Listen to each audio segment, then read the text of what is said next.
하겠습니다. 마라나타, 내가 매일 기쁘게 순례의 길 걸어가고 계시지요. 특별히 우리 꼬리 물기에서 말씀이 성령의 검, 기억하시죠? 말씀을 붙잡고 늘 승리하시기 바랍니다. 오늘은 열왕기하 5장의 진짜 주인공은 누구일까? 오늘 마침 제 공동체 1, 2, 3, 4의 본문이고 새벽기도 본문인데요. 주일날은 열왕기하 4장을 가지고 설교할 텐데 이 5장 부분이 참 재미난 내용이에요. 제가 같이 한번 나눠보려고 합니다. 열왕기하 5장에는 나병으로, 열왕기 5장이 1절이 나병 환자에 대한 거거든요. 이 나만이 나병 환자다. 근데 5장 27절에는 게하시가 나병에 걸린 것으로 끝나요. 그러니까 나병으로 시작해서 나병으로 끝나는 우리 잘 아는 것처럼 수미상관, 키아진 구조죠. 그러니까 이 5장 전체가 굉장한 의도를 가지고 쓰여져서 알 수 있습니다. 그냥 먼저 결론적으로 말씀드리면 이 두 나병 환자를 통해서 열왕기서의 독자들에게 하고 싶은 게 있는 거죠. 열왕기서의 독자들은 바벨론 포로로 잡혀간 이스라엘 백성들이에요. 우리가 이렇게 선택된 백성인데 왜 이렇게 바벨론에 끌려와서 고난을 당해야 되는가? 그러면서 자기들의 정체성에 혼란을 겪고 있는데 이제 그들에게 너희들이 이렇게 고난당하는 것은 결국 하나님 앞에서 범죄했기 때문이다 라는 것들을 보여주는데 그것이 게하시죠. 이방 사람인 나아만은 오히려 하나님의 은혜로 치유되고 구원받았는데 엘리사, 종이니까 선택된 사람이잖아요. 선택된 백성이 오히려 죄짓고 회개하지 않으므로 문둥병 걸리는 그런 일이 벌어진 거죠. 그러니까 이스라엘 백성을 의미하는 거예요. 게하시는 너희들이 범죄했고 수없이 많은 회개의 기회를 줬음에도 불구하고 돌아오지 않아서 지금 이렇게 어려움을 당하고 있다. 그래서 이 열왕기하 5장의 진짜 주인공을 한번 찾아보면요. 굉장히 많은 인물이 나오죠. 엘리사가 나오고 게하시가 나오고 나아만이 나오고 아람 왕, 이스라엘 왕, 또 엘리사가 나아만에게 보낸 사자, 나아만의 치유를 도운 종들, 마지막으로 이스라엘 땅에서 포로로 잡혀온 어린 소녀, 의도적으로 8번 맨 밑에 뽑은 게 이가 있겠죠. 이 진짜 주인공은요, 어린 소녀입니다. 왜 어린 소녀가 주인공이냐면 이 어린 소녀가 장차 오실 예수 그리스도를 보여주고 있거든요.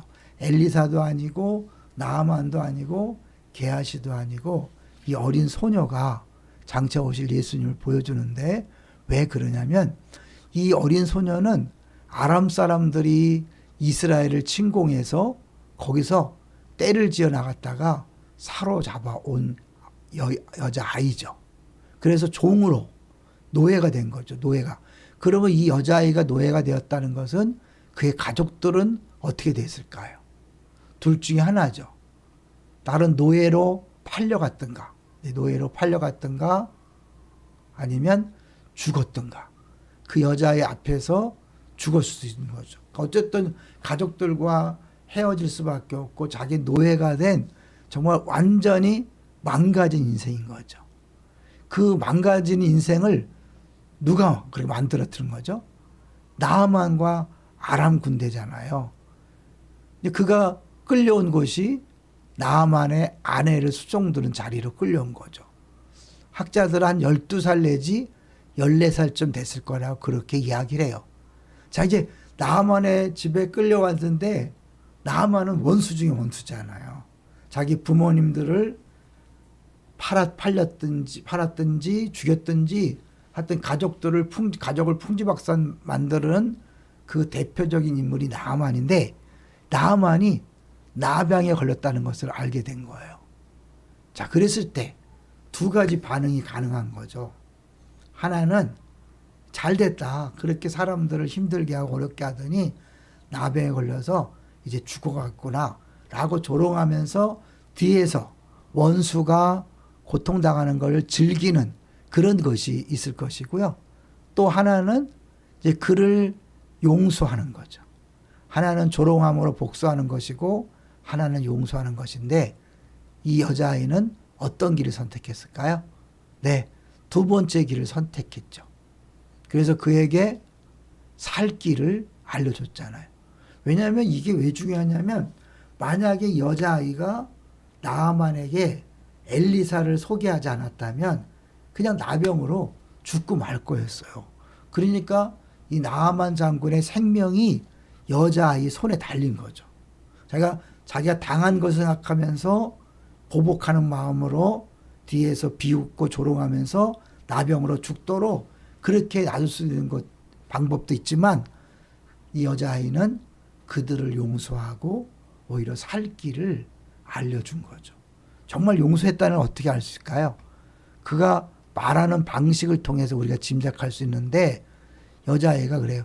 우리 주인님이 깍듯하게 우리 주인님이 이스라엘에 가서 선지자를 만나면 나병을 고칠 것이다. 이게 우리가 그냥 보통 생각하면 간단한 거지만 자기의 원수잖아요. 원수 중에 원수에게 살 길을 알려준다는 건 뭐예요? 완벽한 용서가 없이는 불가능하다는 거죠. 그래서 나아만이 이제 결국 이스라엘에 왔는데 이 엘리사가 특별한 행동을 하지 않잖아요. 가서 요단강에 가서 7번 씻어라. 그것도 직접 나온 것도 아니고 종을 시켜서 그랬잖아요. 그랬더니 막 나아만이 화가 나서 내 생각에는 이거는 아니다. 그래서 이 나아만의 그런 반응과 언어를 보면 종교의 전형을 보여주는 거죠. 종교는 뭐예요? 끊임없이 우리 행위가 중요한 거잖아요. 우리 행위를 통해 신을 감동하는 거니까 늘 그렇게 뭔가를 해야 되는데 엘리사는 아무것도 한 게 없어요. 그냥 가서 강물에 닦아라. 근데 그 요단강도 깨끗한 것이 아니거든요. 화려한 강도 아니고 이 나아만 장군이 이 살던 그 나라의 강에 비하면 아주 우스운 거죠. 그러니까 막 화내고 가려고 할 때 그 옆에 있는 종들이 이야기하는 거죠. 아니 지금 고침받으러 왔지 않습니까?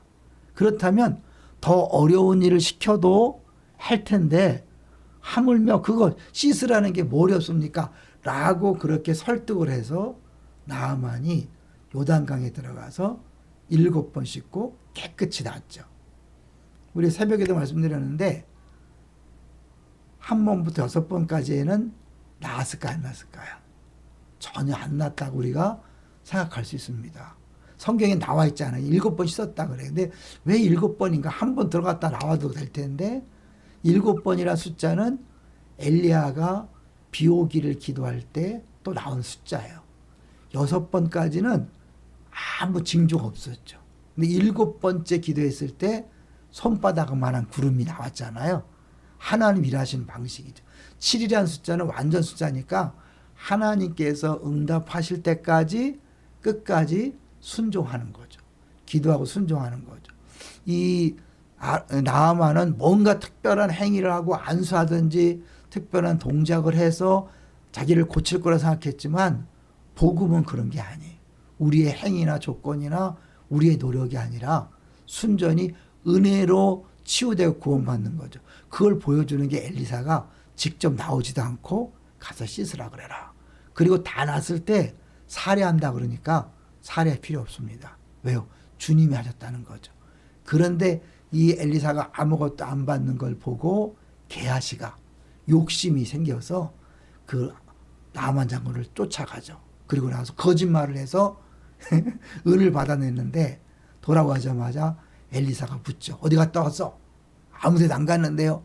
거짓말한 거 내가 다 봤는데 결국 거짓말하고 그렇게 물어봤을 때 회개했으면 되는데 끝까지 시침이 뛰다가 나아만 장군의 그 문둥병이 이 게하시에게 간 거죠. 그래서 1절에는 나아만 장군의 문둥병으로 시작했는데 27절에는 그 문둥병이 게하시 선택된 백성에게로 옮아간 것을 보여주고 있습니다. 하나님은 이걸 통해서 이 바벨론 포로에 잡혀간 그 이스라엘 백성들에게 하나님에 대해서 자기들의 죄에 대해서 깨닫게 하시는 거지만 궁극적인 진짜 중요한 메시지 중에 하나는 뭐냐면 그 자기가 원수인 그 나아만 장군에게 살 길을 알려줬다. 어린 소녀가. 그 용서가 없이는 불가능한 거죠. 이게 어떻게 예수 연결되냐면 예수님 십자가에서 우리 죄를 짊어지고 죽으시고 우리를 용서했기 때문에 우리에게 구원이 있는 거잖아요. 이제 그런 차원에서 예수님을 예표하는 거죠. 어마어마한 용서를 받은 우리는 어떻게 될까요? 이제 우리도 다른 사람이 죄를 졌을 때 그 죄값을 친히 내가 담당하는 거죠. 어린 소녀가 그 가족의 아픔, 고통, 자기가 노예로 팔려오는 그 모든 것들을 자기가 다 안고 그를 짊어지고 용서했기 때문에 복음을 전해줬고 살 길을 알려줬잖아요. 우리에게 주는 메시지는 우리도 일반 달란트 빚진 것을 탕감받은 종으로서 오늘도 내 가족들, 이웃들, 주변 성도들의 죄를 기꺼이 내가 다 짊어지고 고통을 안고 눈물을 다 내가 감당하면서 용서할 때 누군가가 구원받고 누군가가 치유되고 회복되는 역사가 있는 거죠. 삶의 작은 일에도 소원이라는 노래가 그잖아요. 작은 일 같지만 큰 일인 거죠. 하나님이 나를 파송한 그곳 내가 만나는 사람들을 용서하고 사랑하고 섬기는 거는 작게 보이지만 큰 일인 거죠. 할렐루야. 이런 통로아들이 다 되시기를 주의 이름으로 축원합니다. 할렐루야.